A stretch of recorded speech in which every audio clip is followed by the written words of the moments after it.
एक शख्स कार चला रहा था और बगल वाली सीट पर उसकी पत्नी बैठी हुई थी और दोनों काफी खुश नजर आ रहे थे और एक दूसरे को देखकर मुस्कुरा रहे थे।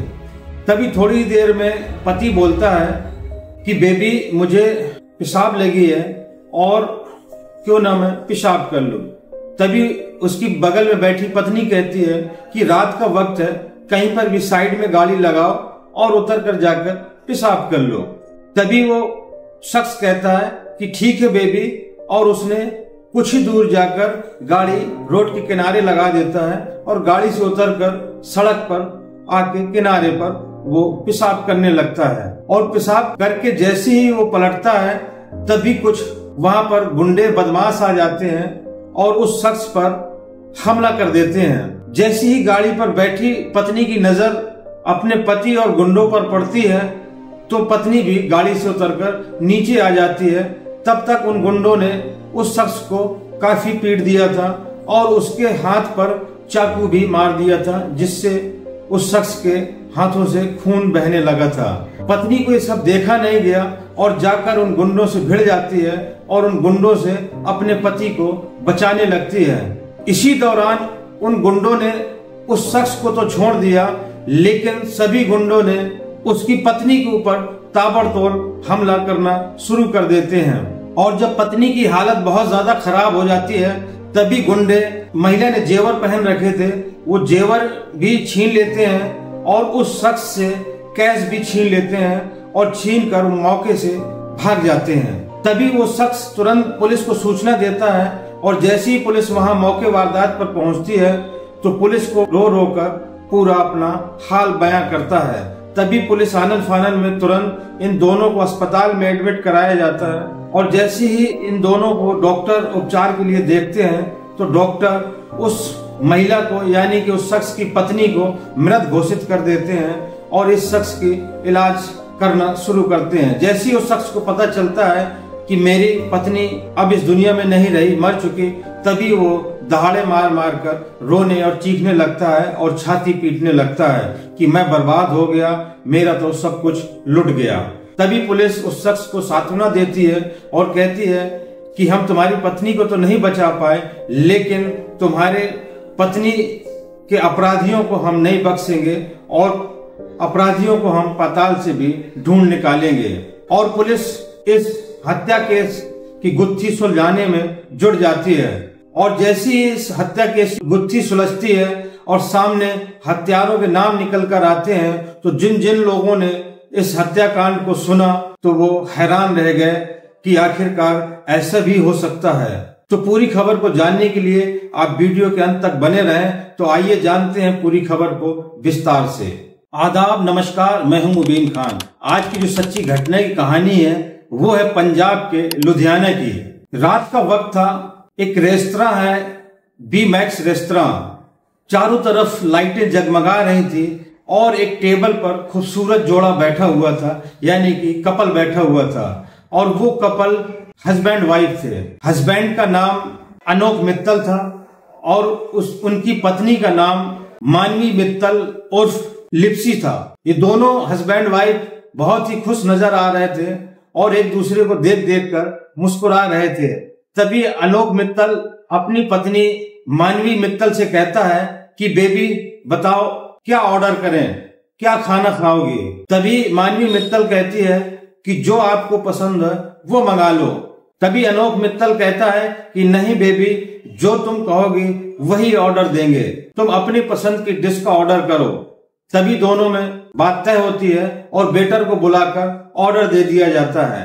अब दोनों पति और पत्नी बहुत ही चाव से अपने मंगाया गया ऑर्डर को खाते हैं और उसके बाद आइसक्रीम का ऑर्डर दिया जाता है और आइसक्रीम का ऑर्डर देने के बाद आपस में वो फिर से बातें शुरू कर देते हैं और आइसक्रीम आती है और आइसक्रीम का वो दोनों पति और पत्नी मजा लेते हैं और इसके बाद बिल पे करके वो वहां से निकल जाते हैं। और दोनों पति और पत्नी आकर अपनी कार पर बैठते हैं और तभी पत्नी कहती है कि चलो घर चलते हैं, अब काफी रात हो गई है, घर पर बच्चे हैं। तभी पति अनोख मित्तल कहता है कि ठीक है बेबी।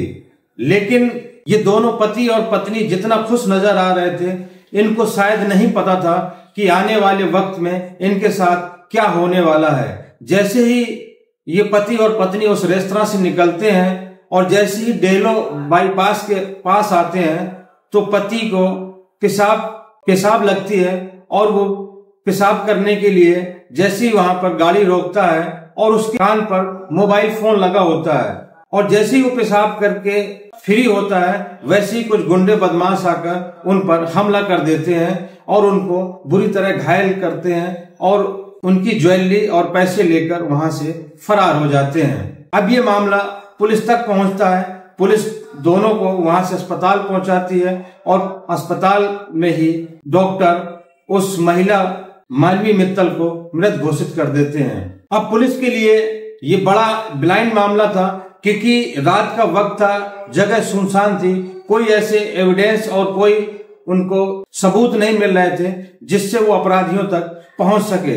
लेकिन पुलिस आने जाने के रास्ते पर जितने भी सीसीटीवी कैमरे लगे थे सबको खंगाल रही थी और अगले दिन अनोख मित्तल को पूछताछ के लिए पुलिस थाने बुलाती है और उससे अनोख मित्तल से पूरी बात वो जानना चाहते थे कि कैसे क्या हुआ और क्या तुम्हारा कोई दुश्मन है या तुम्हें किसी पर शक है। ये सब बातचीत कर ही रहे थे और उसी बातचीत के दौरान पुलिस को कुछ शक हो जाता है अनोख मित्तल के ऊपर, क्योंकि जिस अंदाज से वो बात कर रहा था और जैसे पुलिस का सवालों का वो जवाब दे रहा था, कहीं ना कहीं पुलिस का शक उस अशोक मित्तल के ऊपर ही गहराता गया। और इसी दौरान पुलिस अशोक मित्तल का फोन ले लेती है और फोन चेक करने लगती है, लेकिन पुलिस को अनोख मित्तल के फोन पर कुछ ऐसा मिलता है जिससे पुलिस चौंक जाती है। और जब उस बारे में अनोख मित्तल से पूछा जाता है तो अनोख मित्तल की जबान लड़खड़ाने लगती है। तभी पुलिस सख्ती दिखाती है और कहती है कि सब कुछ सच सच बता दो। तभी जो उसने अनोख मित्तल ने बताया तो उसको सुनकर पुलिस भी हैरान रह गई।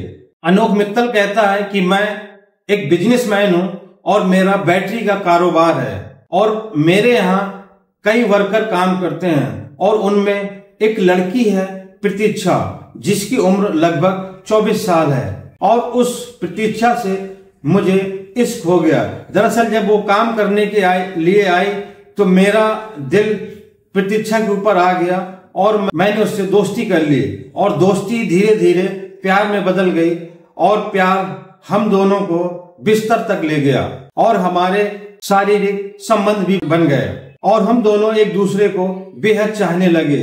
लेकिन कुछ ही टाइम बाद ये बात मेरी पत्नी मानवी को पता चल गई।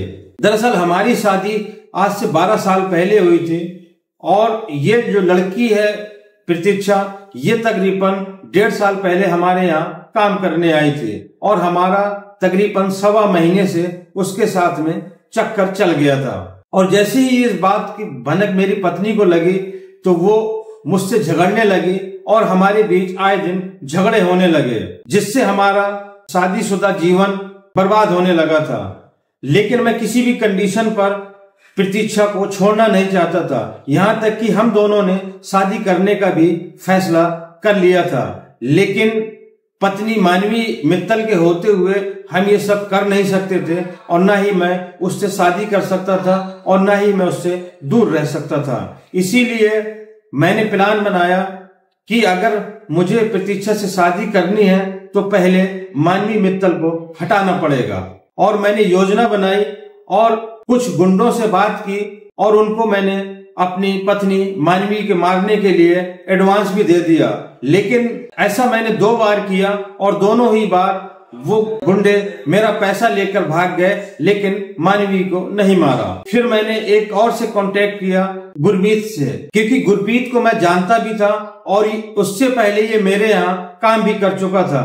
इसीलिए मैंने गुरमीत से बात की और मैंने उससे कहा कि मुझे अपनी पत्नी की हत्या करवानी है। तभी वो कहता है ठीक है आपका काम हो जाएगा, लेकिन इसके एवज में आपको 2.5 लाख रुपए लगेंगे। और हम दोनों के बीच में 2.5 लाख में सौदा हो गया। 50,000 रुपए एडवांस दिए और बाकी काम होने के बाद अब मैंने अपनी पत्नी की सुपारी तो दे दी थी, लेकिन उसको कैसे मारना है ये मैंने और मेरी प्रेमिका प्रतीक्षा ने मिलकर एक प्लान तैयार किया और ये तय हुआ कि किसी दिन अपनी पत्नी को तुम खाना खिलाने के बहाने घर से बाहर लाओगे और फिर हम सुनसान जगह पर, रास्ते पर तुम पर अटैक करेंगे और वहीं पर तुम्हारी पत्नी को मार देंगे और सब पहले तुम्हारे ऊपर अटैक करेंगे जिससे तुम्हारी पत्नी को शक ना हो और फिर हम उसको मार देंगे। ये सारी बातें उन दोनों में तय हो जाती हैं और प्लान के तहत ही उस दिन अनोख मित्तल 15 फरवरी को अपनी पत्नी मानवी को लेकर रेस्तरां जाता है, वहां खाना खिलाता है और खाने खिलाने के दौरान वो गुरप्रीत के कांटेक्ट में होता है और वहां से निकलता है और जब गाड़ी रोककर वो पेशाब करने के बहाने गाड़ी से उतरता है तो उसको फोन करके अपनी लोकेशन और जगह बता देता है। तभी थोड़ी ही देर में गुरप्रीत अपने 5 सहयोगियों के साथ में वहां पहुंचते हैं और दिखावे के लिए मुझ पर हमला करते हैं और जैसे ही मेरे ऊपर हमला होते देखती है मेरी पत्नी, वो गाड़ी से नीचे उतर कर आती है और सभी इन 6 लोगों ने ताबड़तोड़ उस पर हमला करके उसको मार दिया था। और पुलिस को शक ना हो, किसी और को शक ना हो, इसीलिए मैंने उनको ज्वेलरी लूटने के लिए भी कहा और कैश लूटने के लिए भी कहा। ये पूरा प्लान मैंने और मेरी प्रेम का प्रतीक्षा ने की थी। और हद तो तब हो गई जब मानवी मित्तल की हत्या हो गई, मौत हो गई, तो दिखावा करने के लिए अनोख मित्तल की प्रेम का प्रतीक्षा उनके घर भी गई और घर वालों को रो रो कर सांत्वना भी दी और कहा कि मुझे बड़ी तकलीफ है कि आज मानवी मित्तल हमारे बीच में नहीं है। लेकिन उन्हें शायद ये पता नहीं था कि एक न एक दिन इनका ड्रामा सबके सामने खुल जाएगा। अब पुलिस ने अनोख मित्तल को हिरासत में लिया और गुरप्रीत के बाकी साथियों को भी हिरासत में ले लिया है, प्रतीक्षा को भी हिरासत में ले लिया है। लेकिन अभी मास्टरमाइंड गुरप्रीत पुलिस के गिरफ्त से दूर है। तो दोस्तों, ये थी आज की सच्ची घटना की कहानी। ये घटनाक्रम सुनाने का मकसद किसी को आहत करना है, किसी को परेशान करना नहीं, बल्कि आप लोगों तक सच पहुंचाना है।